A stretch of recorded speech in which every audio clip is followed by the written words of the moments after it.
Hi there. It's Tom from Tom and Tom, but it's just Tom today.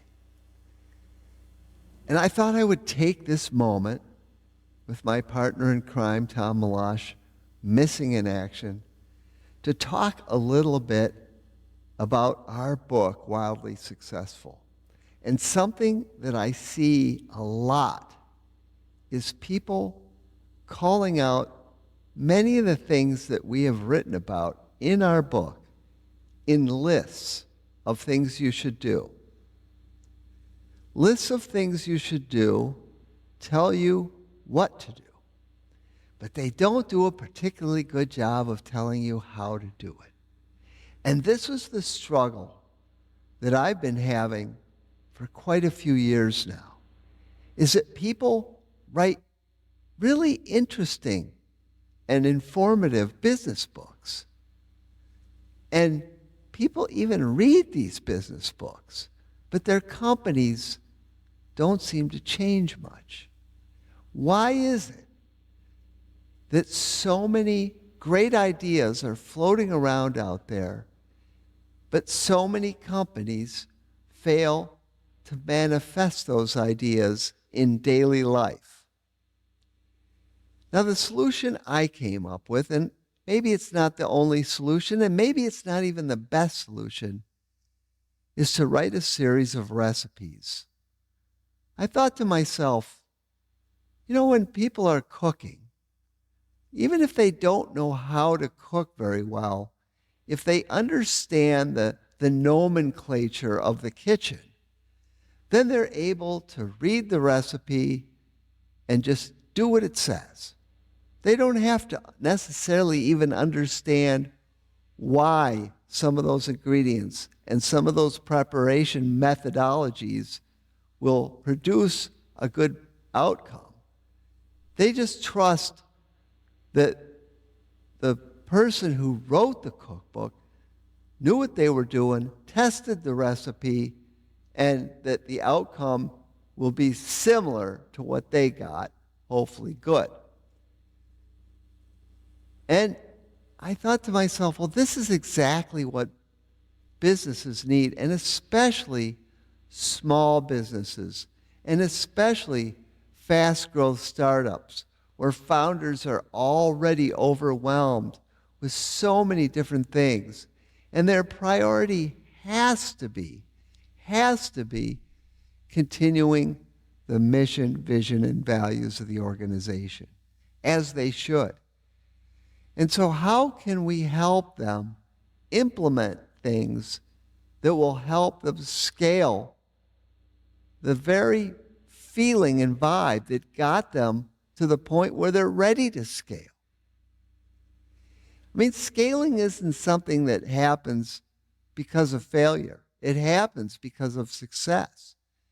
But early success tends to be about finding a good product market fit or service market fit, as the case may be, and then focusing in on executing on that vision that you've created for that product, for that market.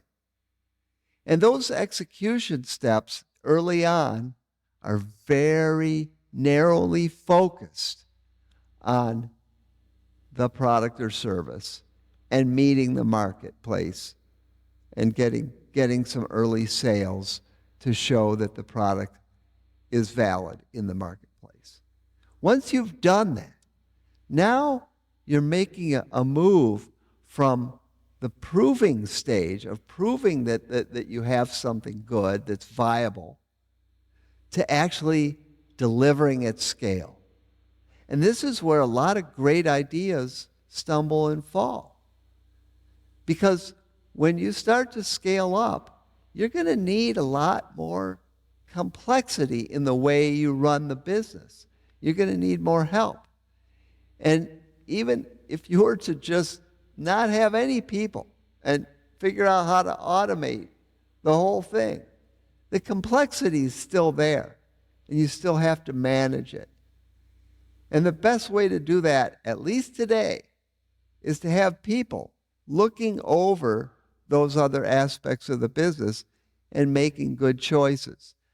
Now, how do they make good choices? They can make good choices because of what they know from their prior efforts in different organizations, or they can get their guidance from the founders. But the founders increasingly can't have their hands in every decision that gets made. And so they need a mechanism, some way to convey to people how to make good decisions and take positive actions when the founder isn't involved. And that's the ideal scenario, and that is the very scenario that we wrote Wildly Successful for. We wrote it to create an opportunity for founders to just, without doing a lot of thinking, without understanding all the underpinnings, without trying to disassemble a bullet list of things they should do and figure out how to implement them, we gave you the instructions, step by step, how to implement. And the reason it's so different is because we don't ask you necessarily to understand every single reason behind the things that we do. We try to explain a lot of it in the book, but we've also boiled things down into that recipe format that we're all used to, where we just have a list of ingredients. You look down that list of ingredients, if you know what that means, you could just do the recipe from that. And that's the bullet point way. But there's also the instructions. Just like any good recipe will have a list of ingredients, but also instructions on how to prepare them.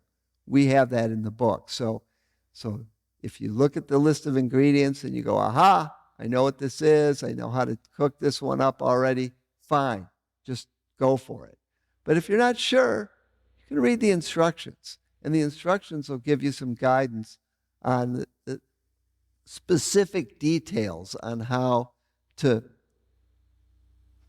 make the recipe have the outcome that you're looking for.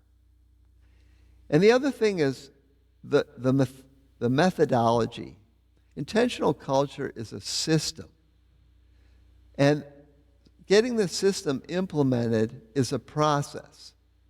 And so we wrote the book as an entire sequence of events that walks you through that process of getting to the system that will allow you to sustain your culture as you scale. And that's what we're here for. And I hope that this video, while maybe not as exciting and interesting as our little exchanges between Tom and I, will give you some insight into why intentional culture is different and why the book that we wrote about it, Wildly Successful, can be a key guide to helping you get where you want to go, which is probably a successful exit. Whether you want to exit or whether you want to grow it and make it a legacy for yourself, either way, these steps are essential in order to achieving your dreams. And I hope that if this video was valuable to you, you'll click the like button, and especially please click that subscribe button down there underneath the video window. That button, when it says subscribed, it not only means you're going to hear about some of the other great ideas that we share on these videos, but you're also going to help us spread the word so we can have more startups in the founder ecosystem that are successful and mature as they grow. And if we can be of assistance to you, we would love to talk to you. You can reach out to us through our website at beintentional.biz. And by the way, we have an assessment on there. It's absolutely free. You don't have to put your email address in to get the results. It's just a quick way to find out where your organization sits in the culture evaluation hierarchy, if you will. I hope you'll take advantage of that opportunity, and I hope that we'll get a chance to talk. Thanks for listening, and we'll talk to you soon. Bye.